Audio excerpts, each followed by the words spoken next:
भारतीय अर्थव्यवस्था ने अक्टूबर-दिसंबर तिमाही में 8.4% की दर से विकास करके सभी को हैरान कर दिया है। जुलाई-सितंबर के बाद अक्टूबर-दिसंबर तिमाही में आई तेजी भारतीय इकोनॉमी की निरंतरता की तरफ इशारा कर रही है। इससे मौजूदा तिमाही में भी भारतीय अर्थव्यवस्था की तेज रफ्तार जारी रहने का भरोसा बढ़ गया है। इस अनुमान का आधार जनवरी और फरवरी में आई आर्थिक इंडिकेटर्स की ग्रोथ के आंकड़े हैं। इनमें वाहन बिक्री और जीएसटी कलेक्शन से लेकर मैन्युफैक्चरिंग और सर्विस सेक्टर तक की तेज ग्रोथ शामिल है। आंकड़ों के मुताबिक बीते महीने कारों की बिक्री फरवरी 2023 के 3.35 लाख से 11.3% बढ़कर 3.73 लाख यूनिट पर पहुंच गई।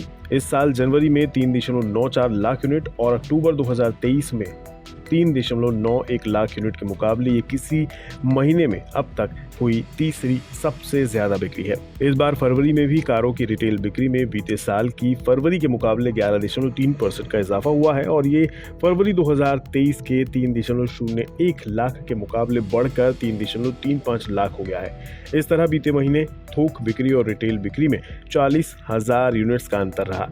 अब ये कारें डीलर्स के स्टॉक्स में शामिल हो गई हैं, जिससे अब डीलर्स के पास 25 से 26 दिनों का स्टॉक मौजूद है।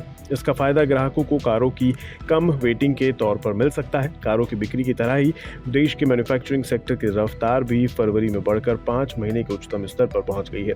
प्रोडक्शन और नई ऑर्डर्स के दम पर फरवरी में भारत का मैन्युफैक्चरिंग पीएमआई 56.5 से बढ़कर 56.9 हो गया है। ये सितंबर के बाद से मैन्युफैक्चरिंग सेक्टर की सेहत के लिहाज से सबसे शानदार महीना रहा है। वहीं नए एक्सपोर्ट ऑर्डर्स में भी फरवरी के दौरान 21 महीनों में सबसे मजबूत विस्तार दर्ज किया गया है।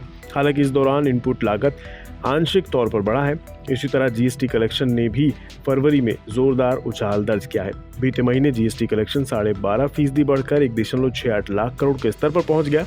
इसी तरह अप्रैल 2023 से फरवरी 2024 तक कुल 18.40 लाख करोड़ रुपए का जीएसटी कलेक्शन हुआ है, जो अप्रैल 2022 से फरवरी 2023 के मुकाबले 11.7% ज्यादा है। इस तरह से मौजूदा वित्तीय वर्ष में औसत मंथली जीएसटी कलेक्शन बढ़कर 1.67 लाख करोड़ रुपए हो गया है।